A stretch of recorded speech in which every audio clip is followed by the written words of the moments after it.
Chers frères et sœurs, l'Église nous présente aujourd'hui le dernier chapitre de Marc, qui sonne comme une conclusion. C'est aussi la fin de l'octave des Pâques. C'est la fin de toute une semaine qui nous a permis de prolonger la joie de la résurrection en chantant les Gloria. Jésus apparaît pour la première fois à Marie-Madeleine, qui est d'une certaine manière la première apôtre, puisqu'apôtre veut dire envoyé. Le Seigneur apparaît et envoie, mais on refuse de croire, ou du moins on reste résistant à la bonne nouvelle. Dans les textes de ces jours, les disciples refusent de croire Marie-Madeleine. Ils refusent de croire également les 10 disciples qui revenaient de la campagne. Et quand Jésus apparaît aux 11 eux-mêmes, il leur fait un reproche.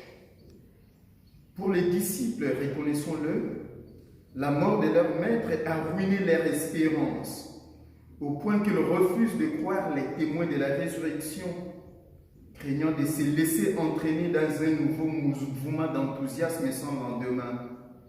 Ils font la sourde d'oreille. Est-ce que j'ai grandi en espérance ou alors je me laisse envahir par le doute?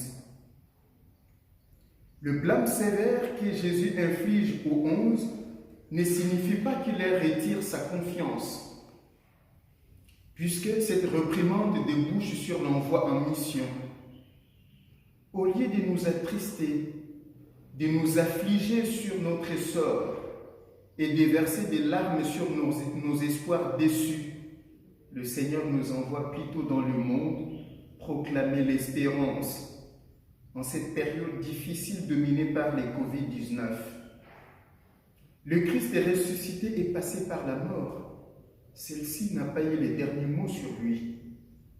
La foi est un don de soi au service de celui qui nous aime et nous envoie dans le monde.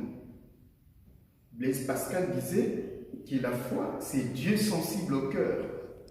Elle ne consiste pas en un savoir rationnel sur Dieu, mais elle est une connaissance infuse par le Seigneur lui-même, qui se communique à nous et nous pousse à les communiquer aux autres.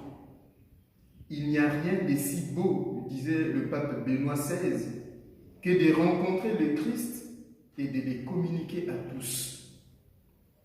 Porteur d'une bonne nouvelle, certes déconcertante et bouleversante pour le monde, chaque baptisé est envoyé aujourd'hui par le Christ et il porte en même temps le poids de ses lenteurs, de ses velléités, de ses réticences et de ses reprises. Et posons-nous la question, comment chacun proclame aux autres que Jésus est ressuscité? Pierre et Jean nous apprennent qu'il faut rester ferme dans la foi. La foi ne se marchande pas. Lorsque nous commençons à négocier notre foi, nous empruntons le chemin de l'apostasie. Que le Seigneur nous aide à être des bons missionnaires, des bons apôtres et à les proclamer aux autres sans peur, sans réticence. Amen.